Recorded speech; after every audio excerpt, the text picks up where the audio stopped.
ओम शांति। 22 जुलाई 2022 की साकार मुरली से होमवर्क।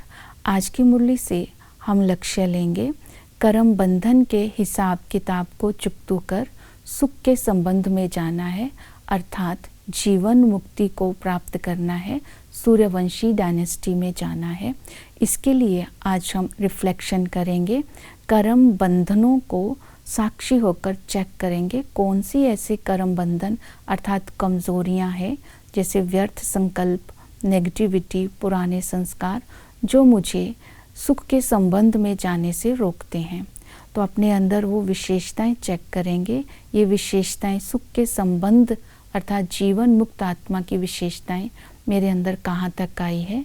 जीवन मुक्त आत्मा बेहद की बुद्धि वाली होती है, ईश्वरीय संबंध रखने वाली होती है, निश्चय बुद्धि होती है, त्रिकालदर्शी होती है और सर्विसेबल होती है। ये विशेषताएं आज की मुरली में बाबा ने बताई है। इसके लिए हम पुरुषार्थ करेंगे। कर्म बंधन अर्थात पुराने संस्कार, व्यर्थ संकल्प और नेगेटिविटी से, कमजोरियों से मुक्त होने के लिए सर्व अधिकारी बनना है। सर्व अधिकारी उसको बोलते हैं जो कर्म इंद्रिय जीत पुराने संस्कारों के ऊपर और विकारों के ऊपर विजय प्राप्त करते हैं। अपनी तपस्या के द्वारा, योग अग्नि के द्वारा कमजोरियों से किनारा कर लेते हैं। तो इसे बोलते हैं सर्व अधिकारी आत्मा। तो अपने अंदर ये चेक करना है कि व्यर्थ संकल्पों को मैंने कहाँ तक जीता है। मन बुद्धि की एकाग्रता के द्वारा व्यर्थ संकल्पों को समाप्त कर संपूर्णता की स्थिति को प्राप्त करना है। इसे ही जीवन मुक्ति कहते हैं। ऐसी आत्मा बेहद की बुद्धि वाली होती है। तो अपनी बुद्धि को बाबा ने कहा कि बुद्धि को हद और बेहद से भी पार शांति धाम, सुख धाम में ले जाना है। जैसे मैं हूँ वैसे ही तुम हो, अर्थात बाप भी निराकार है, हम भी निराकार है। तो बाबा ने कहा पूरा योग लगाना है माया को जीतने के लिए। माया अर्थात अपनी कमजोरियों को जीतने के लिए योग अग्नि से इनसे किनारा करना है।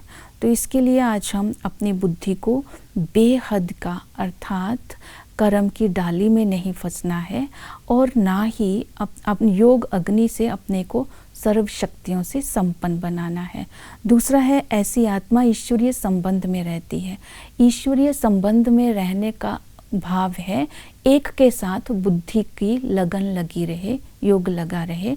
बाबा ने कहा घर बार नहीं छोड़ना है, घर में ही रहना है, असुरी संबंधों में ही रहना है, लेकिन इस अंतिम जन्म में पवित्र रहने की प्रतिज्ञा करनी है, समझदार बनना है। तो ईश्वरीय संबंध से अनादि और आदि गुण हमारे अंदर स्वतः आते जाएंगे और आत्मा पावन बनती जाएगी। तो ऐसी आत्मा बाबा ने कहा त्रिकालदर्शी भी होती है। तो त्रिकालदर्शी बाबा ने बोला तीसरा नेत्र मैंने तुम्हें दिया है। तो तीसरे नेत्र के द्वारा हम आदि मध्य अंत को जानकर वर्षे को प्राप्त करने का पुरुषार्थ करते हैं। तो तीसरे नेत्र से हमारे अंदर परख शक्ति आ जाती है, जिससे हम माया पर जीत पा लेते हैं। तो कमजोरियों को और कर्म बंधनों को हम जीत लेते हैं। तो ऐसी आत्मा ही सर्विसेबल बन सकती है। बेहद की हिस्ट्री ज्योग्राफी दूसरों को पढ़ाना है और खुद भी पढ़ना है। ये सेवा आज बाबा ने बताई है। तो इन बातों को आज की मुरली से धारणा में लेंगे। ओम शांति।